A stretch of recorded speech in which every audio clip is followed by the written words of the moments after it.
حجرے میں آئے نا تو جناب سیدہ نے اپنے آپ کو بڑی مشکل سے پہلو سے ہاتھ اٹھا کر جو قریب کیا نا، کہا یا علی میں آپ سے سوال کرنا چاہتی ہوں، اور میرا سوال آپ سے یہ ہے کہ کبھی آپ نے مجھے راست گوئی کے علاوہ کچھ کرتے دیکھا؟ جب یہ جملے مولائے کائنات نے سنے نا، مومنات میں آپ کو تعریف سنا رہا ہوں، مولائے کائنات نے کہا خدا کی پناہ اے سیدہ، خدا کی قسم میں نے سوا سچ کے اپنی زبان کو جنبش میں نہیں دیکھا، اے سیدہ اے بنت رسول میں نے آپ سے زیادہ زاہدہ و تقوی والی بیوی کوئی نہیں دیکھی، اے میری بیوی کائنات کی افضل ترین بیویوں میں بھی سب سے افضل آپ ہیں۔ تو اب کہا کہ یا مولا اگر آپ سے، اے میرے ابن اگر آپ کی اجازت ہو تو میں آپ سے کچھ گزارشات کرنا چاہتی ہوں۔ میرے مولا نے رو کر کہا ہے بنت رسول پہلے وعدہ کیجئے کہ جب بارگاہ رسالت میں پہنچے تو علی کا شکوہ نہ کیجئے گا۔ اے بی بی جب سے میرے گھر میں آئی آپ نے سوائے فاقوں کے کچھ نہیں دیکھا، اے میری بی بی اس گھر میں آنے کے بعد اب سر جھکا کر جناب سیدہ نے کہا یا علی میں چاہتی ہوں کہ میری وصیتوں پہ عمل کیا جائے۔ اب جو وصیتیں جناب سیدہ نے کی نا، پہلی وصیت کیا کی؟ پہلی وصیت کی یا علی جب میں مر جاؤں تو میرا جنازہ رات کے اس پہر میں اٹھانا۔ دیکھیے صرف رات ہونے کا انتظار نہیں کیا، کہا یا علی اس پہر میں اٹھانا کہ جب پورا مدینہ سو جائے۔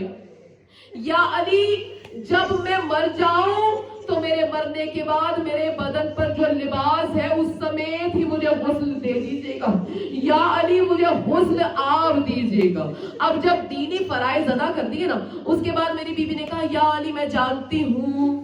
کہ ہر فرد کو، ہر مرد کے لیے ضروری ہے کہ اس گھر میں اس کی ایک مستور ہو، یا علی میں چاہتی ہوں سب سے پہلے جو عقد آپ کریں وہ امامہ سے کریں، اس لیے کہ امامہ کو میرے بچے اتنے ہی عزیز ہیں جتنے میں ان پر مہربان ہوں۔ تو اب آ گئی نا ممتا، آ گئی ماں کے جملے ابھی آپ نے سنے نا مرثیے میں، ماں آ گئی، اب فاطمہ ماں کے روپ میں آ گئی ہے۔ کہا بھائی آقا مولا امامہ سے عقد کریے گا، اس لیے کہ جب کوئی دوسری عورت آ جائے تو وہ بچوں پر اتنی شفیق نہیں ہوتی جتنی ماں ہوتی ہے، لیکن امامہ میرے بچوں پر بڑی شفیق ہے۔ بس عزاداروں اس کے بعد میرے مولا سے جناب سیدہ نے کہا مولا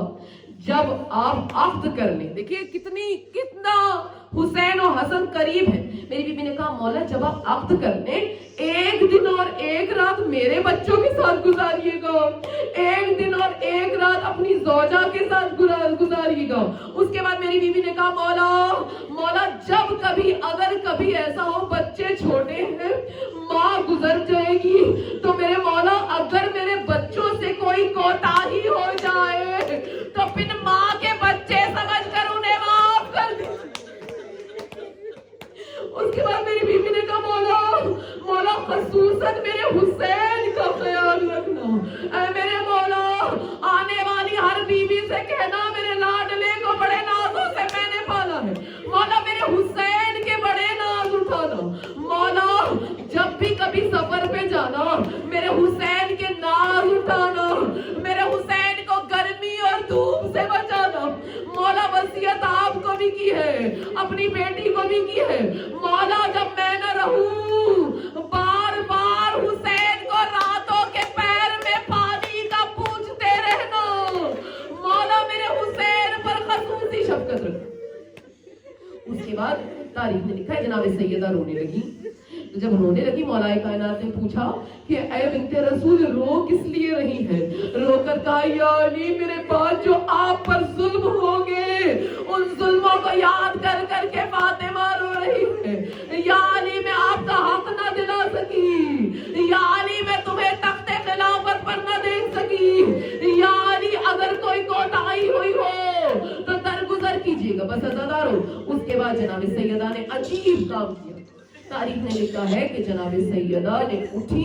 اور اٹھ کر غسل انجام دیا۔ غسل انجام دینے کے بعد میری بیوی نے نیا لباس پہنا۔ لباس کیوں پہنا اس کی اور تو کوئی توجہ نہیں سمجھ آتی، مگر بہار الانوار میں کہتے ہیں علامہ مجلسی جو ہمارے دل کے قریب بات ہے وہ یہ ہے کہ میری بیوی کی اتنے زخم تھے بدن پر